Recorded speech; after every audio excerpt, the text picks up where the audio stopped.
Hola a todos. Bueno, vamos a continuar con el curso de nutrición deportiva. En el día de hoy vamos a trabajar sobre el módulo 5. Específicamente tenemos que trabajar sobre las grasas. Es el último macronutriente que nos toca ver. Ya hablamos de los hidratos, proteínas y ahora sí tenemos que empezar a poder identificar los alimentos fuente de grasas, ver los diferentes tipos y clasificaciones acerca de las grasas, conocer sus funciones, su recomendación y también tener en cuenta su implicancia para el deporte. Así que bueno, dicho esto, cuando nosotros empezamos a hablar de las grasas, bueno, tenemos acá a Homero festejando sobre el tema, feliz de hablar de las grasas, pero también tenemos una gran grieta de gente súper en contra al respecto. Entonces hay que entender, como hablamos siempre, del contexto, ¿no? De qué vamos a indicarle a quién, para qué momento y frente a qué casos tenemos que empezar a hablar sobre las grasas. Es importante que todos podamos incluir grasas en la alimentación, pero vamos a ver cuáles debemos contemplar en mayor proporción. Bien, dicho esto, lo primero que tenemos que saber es que para hablar de grasas tenemos que definirlo como todo tipo de sustancia insoluble en agua y que a partir de esto podemos clasificarlo desde el punto de vista bioquímico en lo que se denominan como lípidos simples o lípidos complejos y sus derivados. Entonces vamos a ver específicamente cuáles son cada uno. En el caso de los lípidos simples, sabemos que aquellos que presentan o representan el 98% de las grasas de la dieta se denominan triglicéridos. ¿Y qué es lo que tienen de particular este tipo de grasas que contienen? Por un lado, una molécula de glicerol que está conformado por 3 tipos de ácidos grasos. Entonces, a través de los procesos digestivos, nosotros lo que buscamos es poder hidrolizar o romper esta molécula de glicerol frente a los ácidos grasos y poder utilizar esos sustratos como fuente de energía para los distintos procesos que ya iremos viendo a medida que avancemos en lo que serían las vías energéticas o vías de utilización de energía.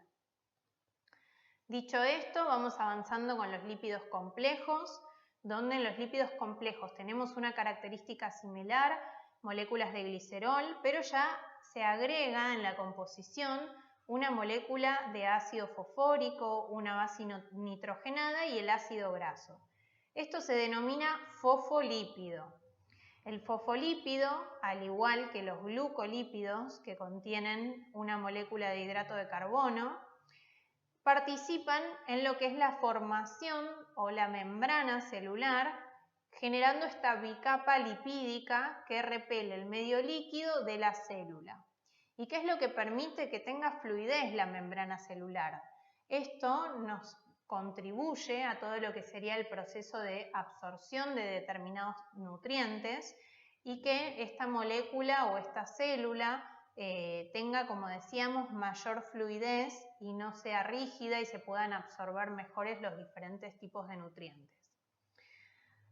Después tenemos los derivados. Entre los derivados tenemos aquellos que contienen este ciclo, como vemos acá marcado en verde, que se denomina ciclo pentano perhidrofenantreno, y la característica de aquellos que poseen este ciclo es que son de tipo esteroides.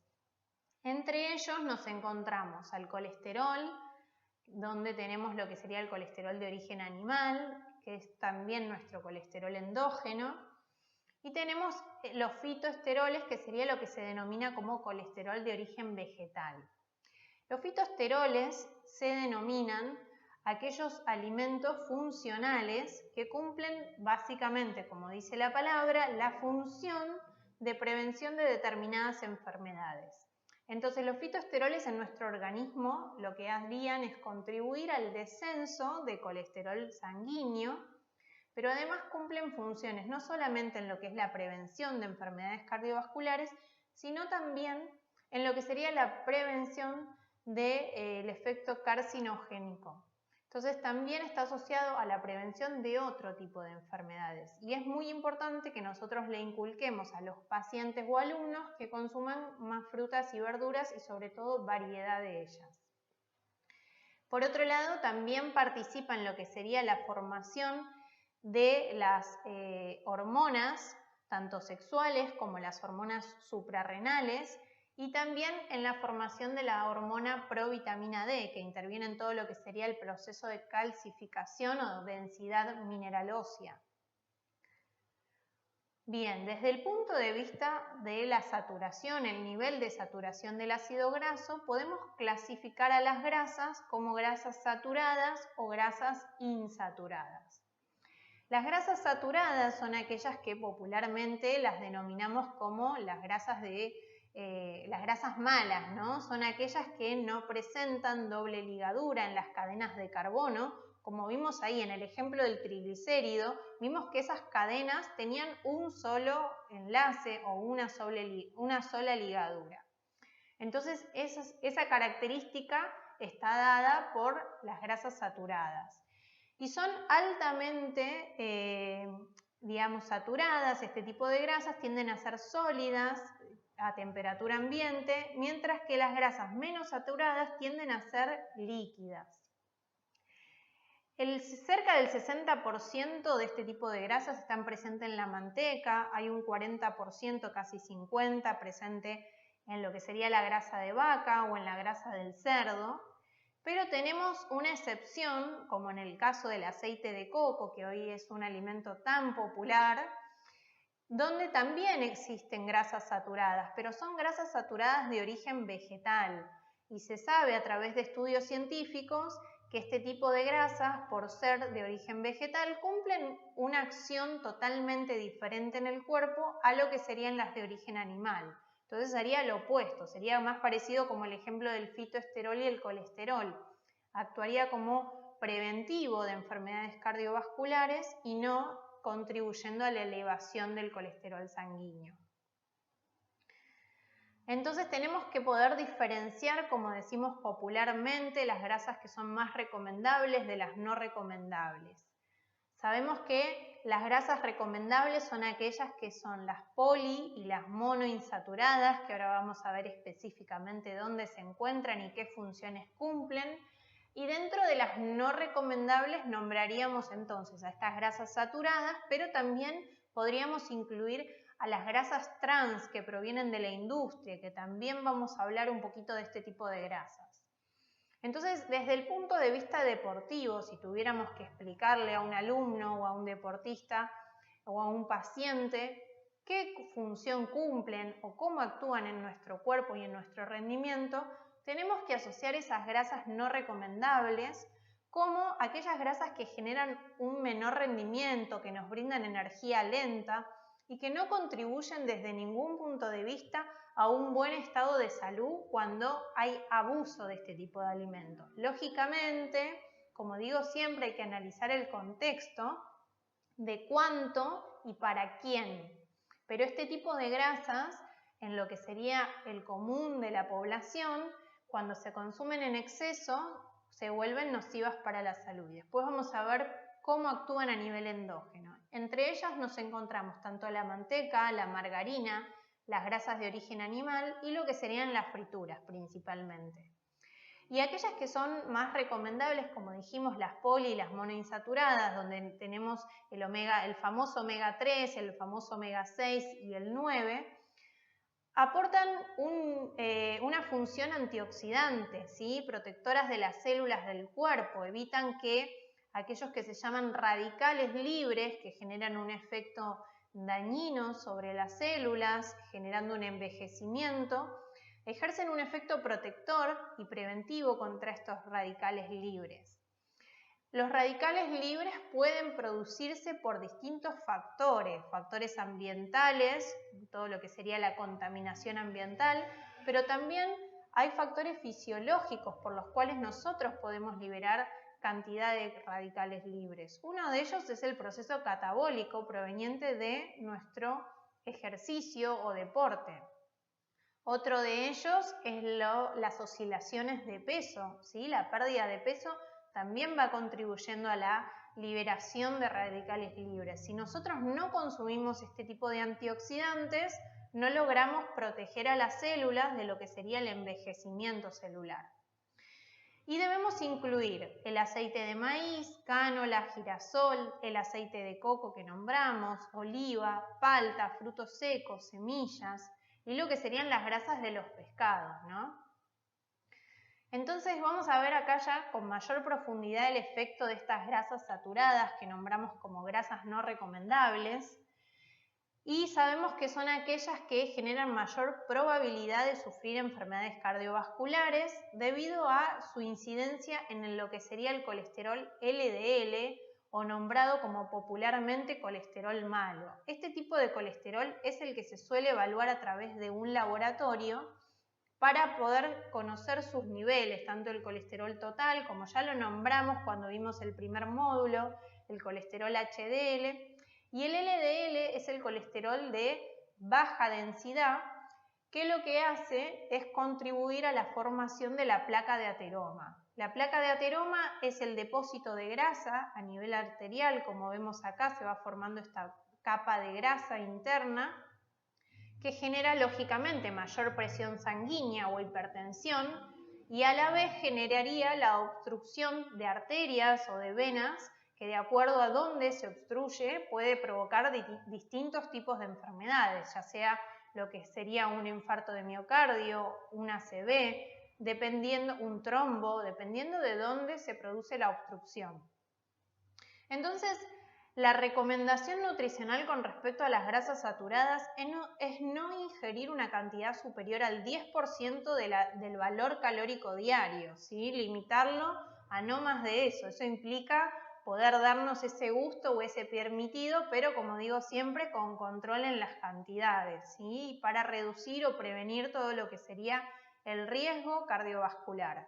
Y sobre todo en aquellas personas donde hay mayor predisposición genética a este tipo de patologías. Siguiendo con el ejemplo de lo que van produciendo este tipo de grasas en el cuerpo, acá les pongo el ejemplo de lo que es el delantal de Piplones. Si esto es un paciente en una cirugía, el delantal de Piplones se llama a esta malla que recubre nuestros órganos y que tenemos naturalmente. Pero fíjense cómo es el cuerpo y cómo están los órganos en una persona magra y fíjense lo que es ese delantal en una persona que además tiene sobrepeso y obesidad. Fíjense cómo están recubiertos todos los órganos con grasa. Bueno, esto es lo que se va produciendo cuando nosotros abusamos de este tipo de alimentación o este tipo de alimentos fuentes de grasas saturadas o grasas trans. Entonces ahora vamos a ver, como veníamos diciendo, el efecto de este tipo de grasas sobre la HDL y la LDL. ¿Sí? Acá vemos nuevamente el ejemplo de una placa de ateroma en un vaso sanguíneo. Decimos entonces que la LDL es la responsable de transportar el colesterol desde el hígado hacia los distintos tejidos, acumulando estos depósitos de grasa a nivel sanguíneo y formando esta placa de ateroma.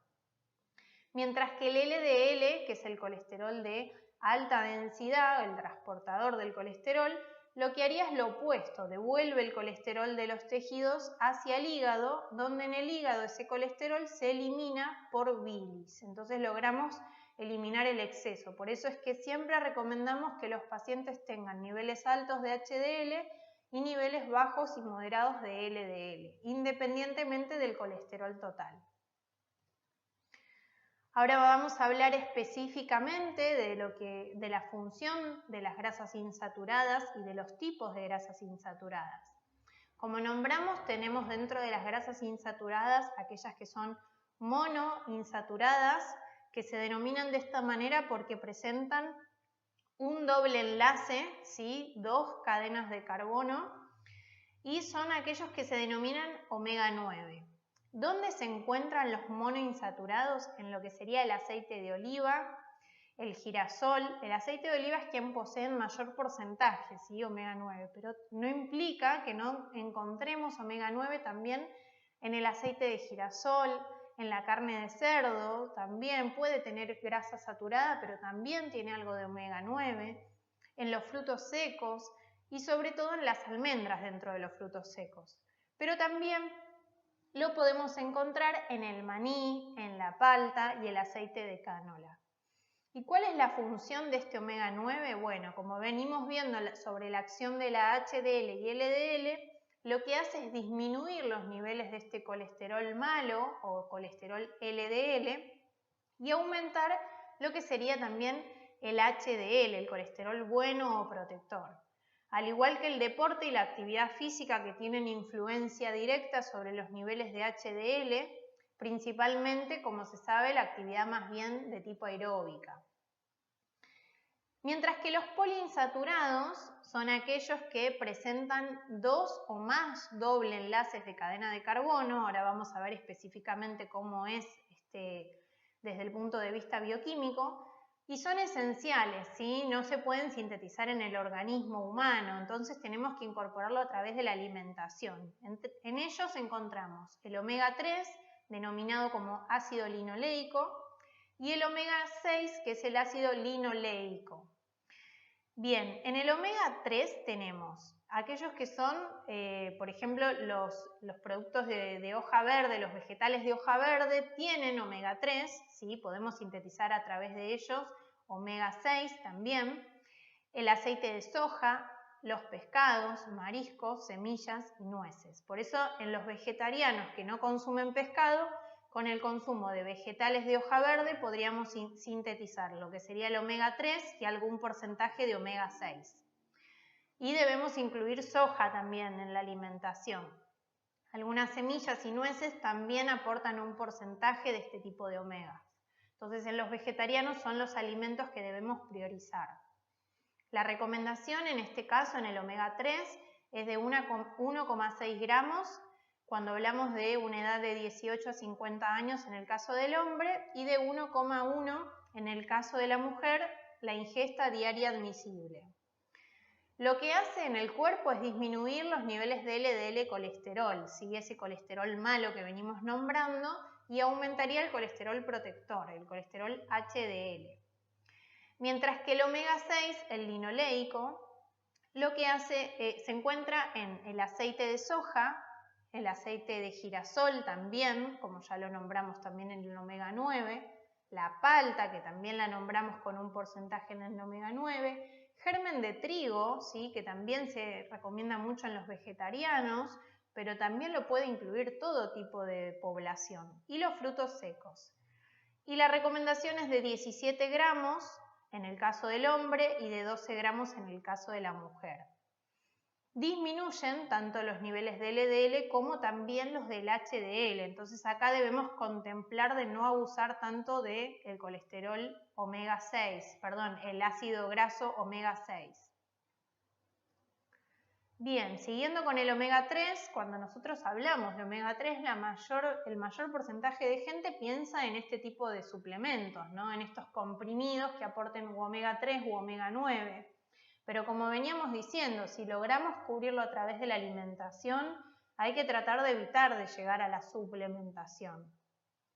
Y además el omega 3 específicamente también tiene un montón de funciones asociadas, más allá de las que nombramos. Tiene un efecto antitrombótico y antirrítmico, porque ayuda a lo que sería el proceso de vasodilatación, ¿sí? Evita justamente todo lo opuesto a lo que haría la placa de ateroma, dilata los vasos sanguíneos como el efecto del óxido nítrico, contribuyendo a un mejor flujo sanguíneo, evitando justamente la adherencia de este tipo de placas en las arterias, previniendo la aterosclerosis. Y además, a su vez, disminuye la presión sanguínea en aquellos pacientes que sufren de hipertensión, con lo cual es muy bueno que podamos suplementar o mejorar la alimentación con respecto al omega 3 en este tipo de pacientes de tercera edad. Contribuye también a reducir la concentración de triglicéridos del plasma y disminuye también el colesterol total. Pero además tiene otras funciones sobre el sistema nervioso, el funcionamiento del cerebro, contribuye a todo lo que sería la función también de la vista, de la retina. Son precursores de compuestos hormonales como las prostaglandinas y los tromboxanos, que también facilitan la transmisión de distintos mensajes a nivel del sistema nervioso central. Entonces también contribuyen a lo que sería la formación de las vainas de mielina de las neuronas, que contribuyen también en todo lo que sería la liberación de la sinapsis, ¿no? Del proceso de sinapsis. Acá les pongo un ejemplo de cómo tenemos la composición de los distintos tipos de ácidos grasos desde el punto de vista bioquímico. Fíjense lo que les decía en función de las grasas saturadas o insaturadas, ¿sí? Acá tenemos, como vemos, las grasas saturadas con un solo enlace de carbono entre las cadenas de hidrógeno y carbono. Acá nos encontramos ya un ácido graso monoinsaturado que tiene una doble cadena de carbono de unión, una doble ligadura. Los poli que tienen más de doble enlace, ¿sí? Como nombramos. Y dentro de esos insaturados podemos encontrar distintas formas. Cis, que sería cuando los hidrógenos están todos alineados, o trans, como vemos acá, donde los hidrógenos están en forma inversa. Acá vemos, por ejemplo, la diferencia entre poliinsaturado omega 3 y el poliinsaturado tradicional, con la doble cadena de carbonos. Eso es desde el punto de vista bioquímico. Y acá volvemos a ver nuevamente cómo es la composición de un ácido graso cis, que son todos estos que venimos nombrando, los poliinsaturados o insaturados, y los ácidos grasos trans, que vimos que son aquellos que desde el punto de vista también de la salud no tienen efectos positivos. Bueno, ¿dónde se encuentran este tipo de grasas trans? Lo primero que tenemos que entender es que se generan durante, como decíamos, durante el proceso de hidrogenación parcial, ¿sí? De los aceites vegetales líquidos para formar grasas semisólidas, ¿sí? Esto es algo que hace la industria para poder obtener una grasa de origen vegetal, como en el caso de las margarinas o los aceites de cocina, y también están muy presentes en donde, en los productos procesados, ¿sí? Todo lo que viene de panadería, productos de panificación como hojaldres, amasados de pastelería, productos de copetín, galletería, alfajores, baños de cobertura, entre otros, ¿sí? Entonces este tipo de grasas son las que tenemos que tener con mayor precaución en nuestra alimentación, porque además si bien resultan atractivas para la industria porque le permite que haya una conservación más prolongada y una mejor estabilidad para el proceso de la fritura, desde el punto de vista de la salud sabemos que este tipo de grasas tiene efectos adversos, ¿sí? Aumenta el riesgo de enfermedades cardiovasculares como las que venimos nombrando, esta formación de placa de ateroma, genera mayor riesgo de muerte súbita, de origen cardíaco, también hay predisposición a todo lo que sería la diabetes mellitus, y se debe a que provocan básicamente un aumento, como veníamos diciendo, de este colesterol LDL, que excede y engrosa, digamos que va adhiriendo este tipo de grasas y va engrosando esas arterias y venas y influye sobre lo que sería el corazón y nuestro cerebro. Esto conlleva la disminución también en el tiempo de diferentes capacidades, tanto de regulación como de eliminación y de reciclado del colesterol. Entonces hay más predisposición a este tipo de enfermedades. Entonces ya a través de varios estudios, la Organización Mundial de la Salud revela que la ingesta diaria no debería ser mayor a 5 gramos de grasas trans y que eso es suficiente para ya elevar en un 25% el riesgo de este tipo de enfermedades cardiovasculares. Entonces, si tuviéramos que hablar de la recomendación diaria o el límite diario, yo me gusta decirlo más desde ese lugar, no recomendaría este tipo de grasas, pero sí lo limitaría, tendríamos que hablar de entre un 7 a un 10% del aporte calórico total, tanto en grasas saturadas como en grasas trans. Entonces, ya hablando un poco de los distintos tipos de lípidos, también vamos a dividir bien, a clasificar bien cuáles son sus funciones. Repasémoslas. Sabemos que los lípidos también aportan una función energética, como vimos tanto con las grasas, como con los hidratos, como con las proteínas. Las grasas, a diferencia de los hidratos y las proteínas que habíamos visto que aportan 4 kilocalorías por kilogramo 4 kilocalorías por gramo de hidrato o de proteína. En el caso de las grasas, aportan 9 kilocalorías por gramo de grasa, ¿sí? Y se almacenan en forma de triglicéridos, en forma de tejido adiposo. Tienen la capacidad de almacenamiento. A nivel estructural, forman parte, como dijimos hasta el momento, de los fosfolípidos de membrana o de estos glucolípidos de membranas. Son componentes también de lo que sería el colesterol endógeno, que también interviene dándole fluidez a las membranas celulares y favoreciendo la absorción de determinados nutrientes. Intervienen, como vimos también hasta el momento en el caso de los omegas, en el proceso de coagulación sanguínea, en la vasodilatación y previenen estas enfermedades cardiovasculares de las que venimos hablando.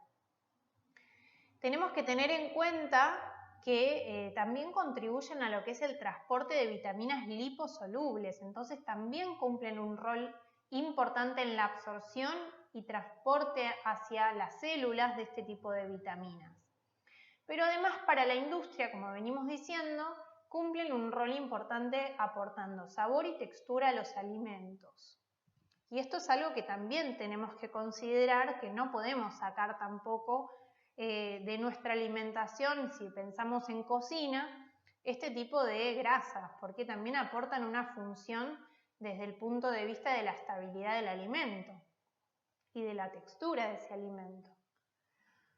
Bien, ahora vamos a ver un poquito lo que sería el proceso digestivo de las grasas. Tenemos que tener en cuenta, como venimos viendo hasta el momento en todos los procesos digestivos, lo que se busca es lograr la absorción de una molécula grande, la hidrólisis de esa molécula, hasta una molécula bien pequeña para poder absorberla y digerirla. Entonces, no estamos muy lejos de la misma función con respecto a las grasas. El proceso de digestión de las grasas inicia en la boca mediante una digestión denominada como digestión enzimática. Ya hay enzimas que actúan en lo que sería la ruptura de estas moléculas grandes, triglicéridos, y también a través de la digestión mecánica, ¿no? Del proceso de masticación. El proceso continúa a través del estómago, donde se producen la emulsión de los triglicéridos. Para aquellos que no saben, una emulsión tiene un componente graso y un componente acuoso que se repelen, se forman como burbujas, ¿sí? Es como si ustedes agarraran un vaso de agua y le tiraran aceite y lo mezclaran. Nunca se va a mezclar el agua con el aceite, sino se van a producir como unas microgotas. Esas microgotas se denominan emulsión. Se digieren un 90% a través de este proceso y ya luego en el yeyuno ilion, a través de las vellosidades intestinales por acción enzimática, se produce la hidrólisis final, la emulsión a través de las sales biliares y se produce lo que sería la formación de micelas, que son pequeñas gotitas de grasa donde van las cabecitas de las grasas hacia el interior y las colas de los ácidos grasos hacia afuera, ¿sí? Cerca de lo que sería la solución acuosa. ¿Para qué? Para poder ser absorbido a través de esas sales biliares, a través del ilion terminal hacia el sistema al sistema venoso portal, ¿no? Como vemos acá, esta formación de micelas, esas micelas se denominan kilomicrones. Los kilomicrones son lipoproteínas, ¿sí? Son proteínas porque son transportadores que contienen una porción lipídica. Como vemos acá, las grasas están hacia el medio y las cabecitas están hacia el medio acuoso, hacia el medio exterior, ¿sí? Sería así la formación del kilomicrón. Contienen un componente triglicérido, un componente de colesterol, fosfolípido y proteína. Esa es la formación del kilomicrón, el transportador, que se absorbe o se digiere, se transporta a través del sistema linfático para llegar hasta la sangre, ¿sí? Donde esos triglicéridos se van a utilizar, o este tipo de colesterol se va a utilizar para lo que sería la formación de membranas, para lo que sería el proceso energético, como venimos nombrando hasta el momento, ¿sí? De acuerdo a lo que necesitemos en el cuerpo en ese momento. Entonces, como vemos acá, ya dijimos que las grasas tienen la capacidad de almacenamiento. A través del tejido adiposo almacenamos estos triglicéridos.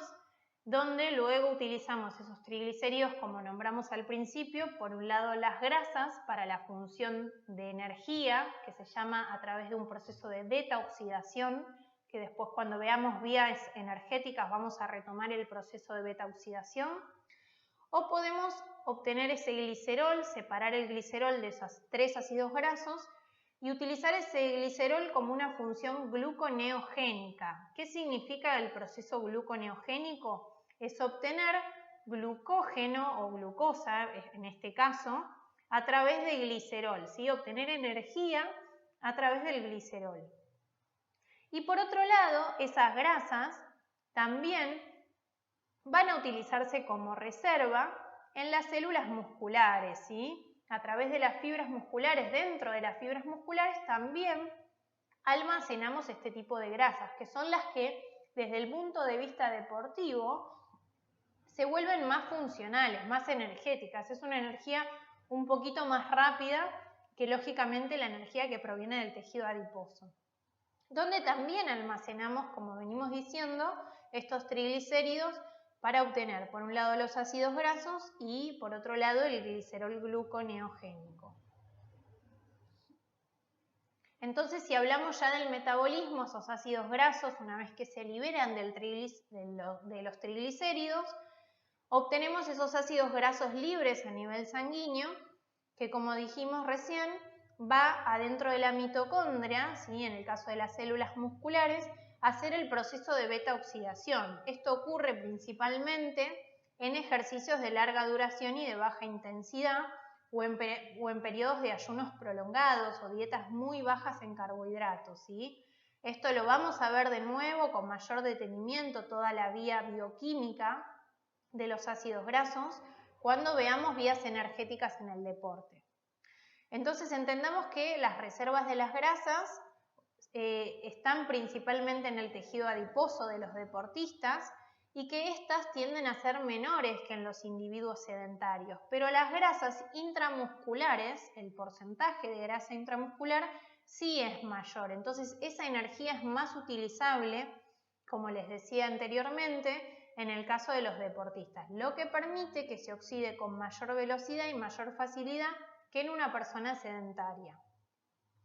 La restricción de la grasa en nuestra dieta, si quisiéramos como controlar o hacer un plan hipocalórico, no debería ser menor a un 15% del valor calórico diario, porque esto limitaría también no solamente el rendimiento como estamos viendo a través de este proceso de beta-oxidación, sino también limitaría todo lo que es el almacenamiento intramuscular de estos triglicéridos que venimos hablando y también ya perjudicaría todo lo que sería el proceso de formación de hormonas, la contribución a la formación de las membranas celulares y todos estos beneficios que venimos nombrando. Entonces, si hablamos en general de grasas, cuando hablamos de la recomendación para un deportista o atleta, hablamos de que debería consumir un promedio de 20 a 30 y en algunos casos hay bibliografías que hablan de hasta 35% del valor calórico diario en forma de grasas, ¿sí? Siempre teniendo en cuenta la selección de las grasas que venimos hablando. Pero lo que es importante destacar, como les digo siempre, es el contexto. ¿Cuándo voy a indicar un 35%?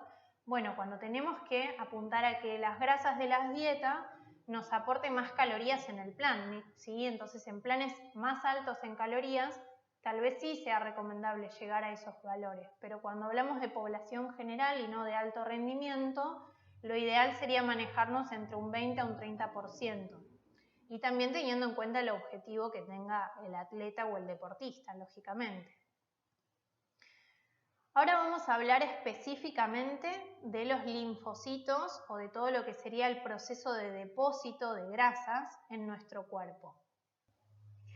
Como dijimos, el tejido adiposo tiene la capacidad de almacenar este tipo de células grasas, estos linfocitos, ¿sí? Entonces tenemos que entender que el exceso de grasa que nosotros consumimos a través de la alimentación se almacena en los adipocitos, los cuales van aumentando el tamaño hasta que la grasa se utilice como combustible, ¿sí? A través de una vía energética, como vimos, como la beta-oxidación o la utilización del glicerol como sustrato gluconeogénico. Pero cuando la ingesta de energía es igual al gasto, ¿sí? Hay un balance energético, digamos, neutro, no hay expansión de este tipo de células de grasa, sino que se acomodan y cuando nosotros ingerimos calorías de más es cuando ahí sí se aumenta el tamaño de este tipo de células adiposas y el individuo comienza a tener mayores depósitos de grasa o acumular mayor tejido adiposo. Entonces ahora vamos a ver específicamente un poquito sobre este tipo de tejido. El tejido adiposo es considerado un órgano endocrino porque libera algo que se denominan adipoquinas, que tienen función neuroendocrina, ¿sí? Que van regulando todo nuestro sistema hormonal a nivel endógeno. Hasta los años 80 se consideraba que este tipo de tejido adiposo era considerado únicamente como un reservorio de energía, pero a partir de determinadas investigaciones a través de los años 80 ya se pudo determinar que es un órgano, como venimos diciendo, porque tiene la capacidad de secretar determinado tipo de hormonas, entre ellas las adipoquinas o la leptina, como también habrán escuchado nombrarla, que cumplen funciones sobre los niveles de saciedad y liberación de la insulina. Pero también se encontró la aparición de diferentes tipos de tejido adiposo. Tenemos por un lado lo que es el tejido adiposo blanco, que era el tejido adiposo más popular. Después apareció el tejido adiposo pardo. Y por último, el surgimiento del tejido adiposo beige. Vamos a hablar un poquito específicamente de las funciones de cada uno y de qué es lo que van produciendo y dónde se encuentran específicamente. En el caso del tejido adiposo blanco, tenemos que saber que es aquel que se encuentra principalmente a nivel visceral, por ejemplo en el mediastino y en el mesentérico, perirenal y retroperirrenal, y también a nivel subcutáneo, si es el famoso tejido que nosotros vemos debajo de la piel y el que evaluamos a través de los plicómetros cuando hacemos antropometría. Después tenemos el tejido pardo que se encuentra en regiones anatómicas particulares, ¿sí? Cerca de lo que sería la glándula tiroides, a nivel intraescapular, supraclavicular, alrededor de algunos órganos como el riñón o las glándulas suprarrenales, ¿sí? Ya es más específico de determinadas zonas. Y por último tenemos el tejido adiposo beige, que ya surgió su descubrimiento en el año 2010, se empezó a conocer y se sabe que se produce a través de un proceso de pardeamiento que se llama browning. Es el reclutamiento de determinadas células del tejido adiposo blanco y el tejido adiposo pardo, donde a través de un proceso de transdiferenciación por exposición a temperaturas bajas, se estimulan los receptores beta-adrenérgicos, ¿sí? Estos receptores que estimulan la liberación de adrenalina, para poder conservar, ¿no? Mantenernos, como decimos, en un estado de protección hacia el frío y surgen principalmente en la región inguinal. Entonces podemos ver acá como los adipocitos tienen distintas formas, este tipo de células. En el caso de se habla de los adipocitos como células de diferentes colores, hablamos de los adipocitos o del tejido adiposo como un tejido como arcoíris. Yo les voy a también adicionar un texto aparte para que puedan leer al respecto de los distintos tipos de células adiposas. Nos encontramos los adipocitos rosa, que también se han descubierto a lo largo de los últimos años, que son aquellos que están presentes principalmente en las glándulas mamarias. Y después tenemos la aparición de las células estrelladas, que son aquellos adipocitos que están presentes principalmente en el tejido adiposo cercano al hígado, ¿no? En el tejido adiposo hepático. Por eso son células totalmente diferentes a los otros tipos de tejidos adiposos que venimos nombrando. Bien. Por otro lado, tenemos que conocer un poco lo que es el proceso de sobrepeso o de obesidad, cómo se produce, cómo influye sobre los distintos tipos de tejido adiposo. Y tenemos que tener en cuenta que, como dijimos, sobre este tejido adiposo blanco, se produce el proceso tanto de hipertrofia como hiperplasia de los adipocitos. Y esto ocurre principalmente, estos precursores de desarrollo de los adipocitos, ocurre principalmente en lo que sería el periodo prenatal. Por eso es tan importante que las madres embarazadas lleven una buena alimentación también en el periodo del embarazo. Ahí comienzan a formarse los primeros precursores de adipocitos. Pero luego, durante la infancia, incluso hasta la adolescencia, el número de adipocitos va en aumento, ¿sí? Existiendo dos picos de crecimiento de este tipo de tejido por hiperplasia, primero luego del nacimiento, como venimos nombrando, pero el segundo ocurre principalmente en el periodo de prepubertad, entre los 9 a 13 años. Por eso es tan importante que podamos de alguna manera hacer prevención del sobrepeso y la obesidad en edades tempranas. Ya luego en la adolescencia, la tasa de proliferación de los adipocitos disminuye y se mantiene relativamente constante en el periodo adulto, si ya no se produce este periodo de hiperplasia, este aumento del número de células adiposas, sino lo que se produce es la hipertrofia, el crecimiento del adipocito. En esta etapa el tejido adiposo crece, como venimos diciendo, por aumento del tamaño, pero no por la hiperplasia. Por eso es que cuando hay predisposición a lo que es la obesidad o el sobrepeso, tiene mucha relación con el peso que tuvimos en la infancia, porque hubo aumento del número de los adipocitos. Entonces puedo volver a recuperar ese peso, puedo tener mayor tendencia a ganar más fácilmente volumen o hipertrofia del adipocito. ¿Y es la obesidad entonces el resultado de la hiperplasia o la hipertrofia del adipocito? Bueno, como venimos diciendo, inicialmente se presenta una hipertrofia característica en el adipocito cuando empiezo a comer de más, pero cuando esto persiste en el tiempo también aumenta el número de los adipocitos, se produce este proceso de hiperplasia. Hay más predisposición cuando estamos hablando de edades tempranas, como venimos diciendo, pero eso no implica que en el adulto también no ocurra este proceso de aumento del número de adipocitos cuando hablamos de ingestas elevadas en el tiempo. Y luego continúa, como venimos diciendo, el proceso de hipertrofia. Principalmente en los pacientes obesos se altera la función de las mitocondrias, se producen cambios en las distintas proteínas de membrana, se produce un mayor grado de apoptosis e inflamación del tejido adiposo. Entonces, todo esto es lo que va contribuyendo al aumento de la hipertrofia en el tejido adiposo, a lo largo del tiempo, lógicamente, ¿no? Entonces, tendríamos que definir lo que es la obesidad en sí. Es una enfermedad sistémica, multiorgánica, metabólica e inflamatoria crónica, porque sabemos, como venimos diciendo, que es un órgano que tiene la capacidad de producir distintas hormonas que tienen la función inflamatoria, y también es multideterminada por la interacción tanto genómica, pero también por la interacción ambiental, ¿no? Que sería nuestra alimentación en sí.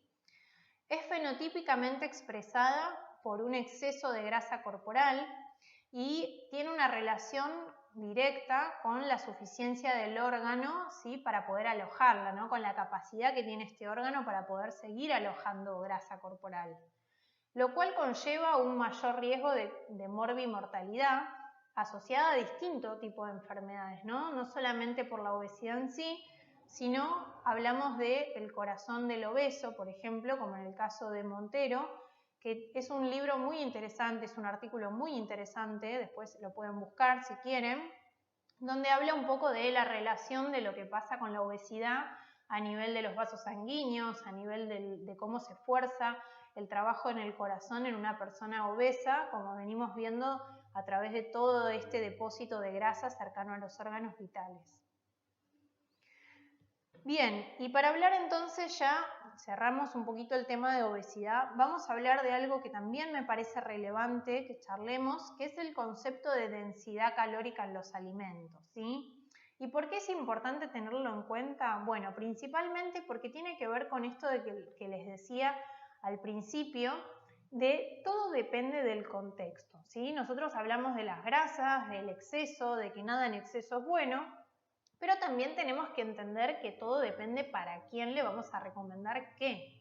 Si nosotros estamos hablando de deportistas de alto rendimiento o de dietas muy altas en calorías, vamos a tener que utilizar las grasas como una muy buena estrategia para aumentar la densidad calórica del alimento.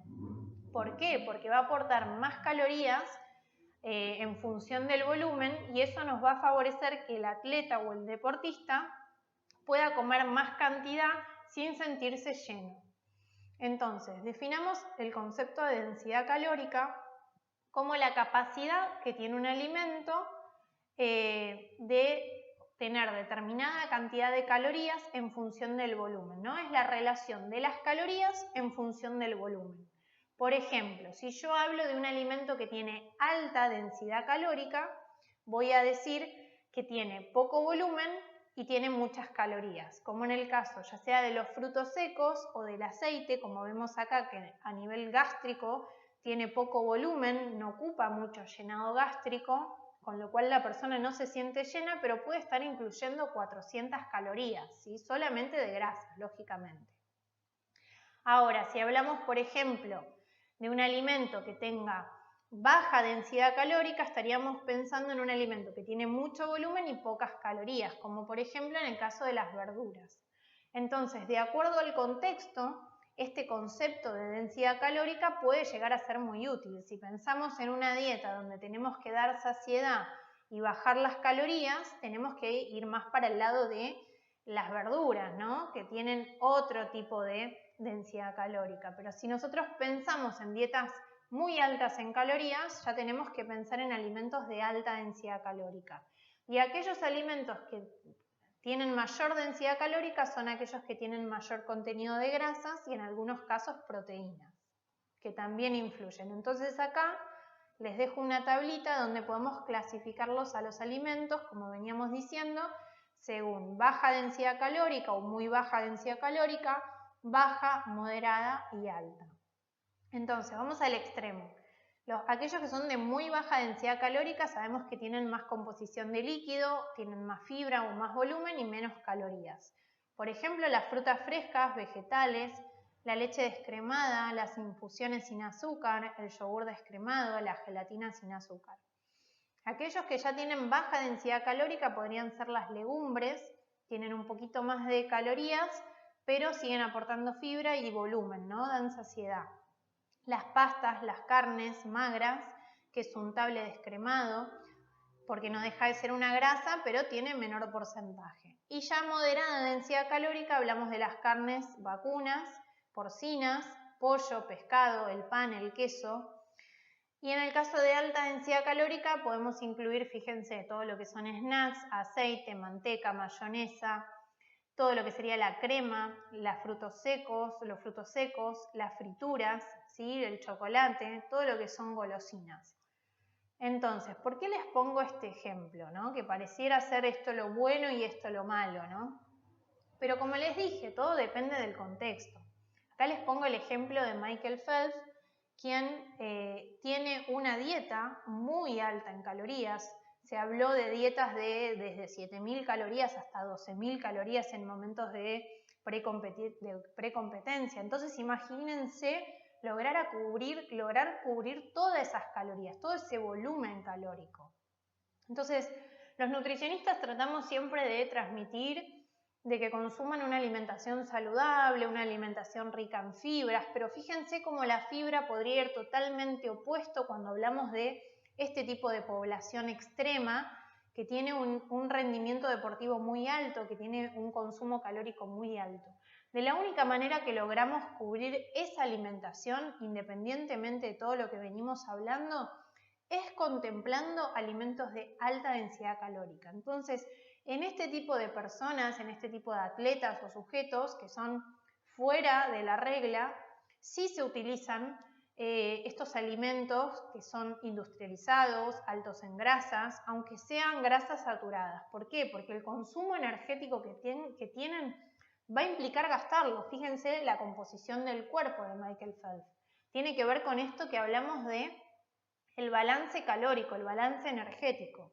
Entonces, chicos, lo importante es que también entiendan que hay excepciones a la regla y hay situaciones donde debemos salir de la teoría, debemos salir de los libros, porque hay situaciones que nos exceden a los libros. Ahora, ¿qué les estoy diciendo? ¿Que a todos los deportistas de alto rendimiento le debemos recomendar este tipo de alimentos?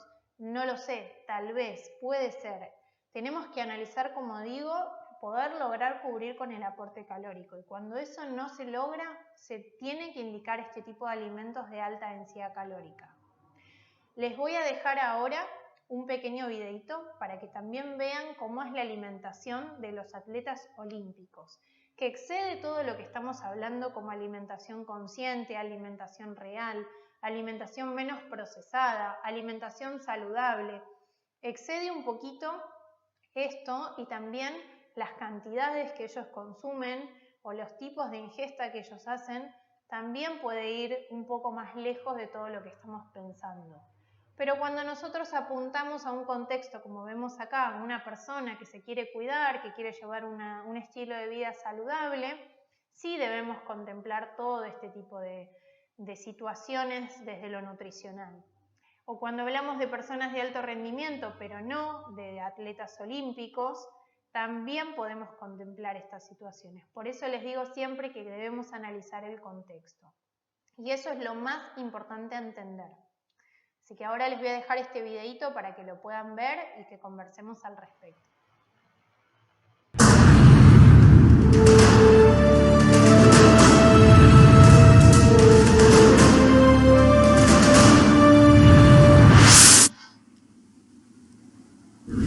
5 a.m. have a muscle milk shake.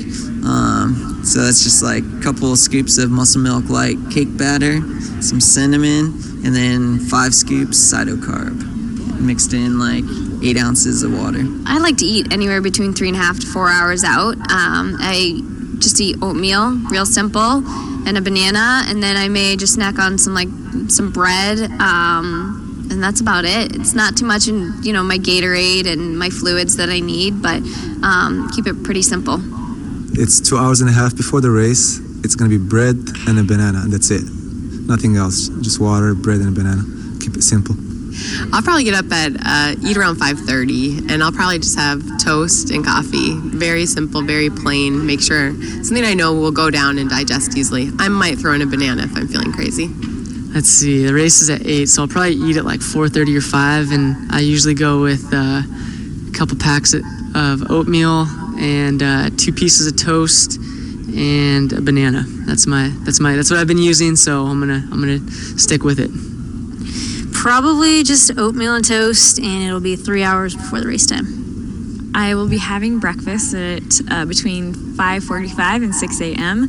and I will be having a couple of eggs on toast. Be eating pretty early, probably around 5 a.m. and I'll probably eat a bagel, some eggs, a banana, and a strong cup of coffee. Bien, ahora que ya vimos un poquito cómo es la alimentación en los deportistas, si bien debemos también contemplar los macronutrientes, recuerden la premisa que les comentaba cuando hablábamos de valor calórico diario, de balance energético, la premisa de nuestro gasto energético diario en función de lo que nosotros consumimos, ¿sí?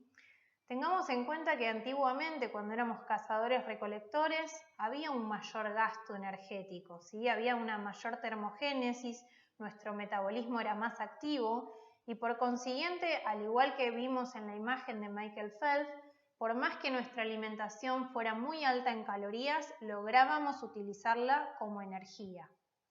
Pero ¿qué ocurre cuando ese consumo energético está, en el caso de los alimentos, por arriba de nuestro gasto? Ocurren todos estos procesos de inflamación, liberación de interferones que son inflamatorios, propios del tejido adiposo, la hiperlipidemia, hiperglucemia y la obesidad, como venimos viendo, ¿sí? en este balance. Entonces esto nos conlleva un poquito a la famosa ley básica de termodinámica, que es una ley principal de todo lo que implica la energía y nuestro gasto calórico, y sabemos que si nosotros buscamos la ganancia de peso, tenemos que poner por arriba el consumo de alimentos de lo que sería el gasto calórico, ¿no? A través de, o sea, tenemos que consumir más calorías, proteínas, grasas y carbohidratos de lo que sería nuestro gasto calórico, ¿sí? A través de la actividad, de nuestra rutina diaria, pero si apuntamos a la pérdida de peso, el gasto tiene que estar por arriba, ¿sí? Tenemos que gastar más calorías de las que consumimos a través de proteínas, grasas y carbohidratos. Y tal vez acá sí podamos hacer una buena estrategia de alimentos de baja densidad calórica, mientras que en el aumento de peso sea una buena estrategia elegir alimentos de alta densidad calórica, que aporten poco volumen y podamos hacer más ingestas y podamos tener más calorías en nuestro día. Esto obviamente no va a exceder todo lo que hablamos del timing deportivo, que después iremos viendo también en el próximo módulo, de lo que es el proceso de recuperación, de lo que es el sustrato de utilización, pero sí recuerden, chicos, que todo depende del contexto y que en algunos casos sí debemos elegir alimentos de alta densidad calórica para este tipo de sujetos determinados. Entonces acá tenemos nuevamente otro ejemplo de balance energético, como ya los libros anteriormente también nos hablaban de esto, de consumir más calorías y gastar menos para el aumento de peso, o consumir pocas calorías, perdón, sería para la pérdida de peso frente al gasto. Si nosotros logramos equilibrar esas calorías con el gasto energético, mantenemos el peso, pero si nosotros nos basamos en una actividad sedentaria y en una mala alimentación, lógicamente vamos a aumentar peso de mala calidad, ¿sí? Ya estaría opuesto a todo lo que venimos hablando. Entonces el balance energético o el balance calórico es algo que hoy todavía la ciencia sigue avalando y que rompe un poquito la estructura del famoso matamitos del ayuno intermitente. Siempre les pongo el ejemplo de los luchadores de sumo que entrenan 5 horas en ayunas. Ellos hacen un protocolo de ayuno de 16 horas o 17, como vemos acá. Tienen mucha masa muscular, sí, porque hacen deporte, hacen actividad, pero realizan también entrenamientos intensos, como lo conocemos, ¿no? Son entrenamientos largos, pero también comen más de lo que gastan. Ellos consumen 5.500 kilocalorías y gastan únicamente 4.000. Entonces todo el resto se almacena como grasa, ¿sí? Esto es lo que termina de alguna manera de hacernos entender que el balance energético todavía tiene mucha relevancia cuando pensamos en el mantenimiento del peso corporal o en el objetivo corporal al cual apuntamos. Así que visto todo esto, ya hablamos de los macronutrientes. Vamos a entrar en el próximo módulo en lo que sería vías energéticas y lo que hablamos también de lo que es el entrenamiento pre, durante y post.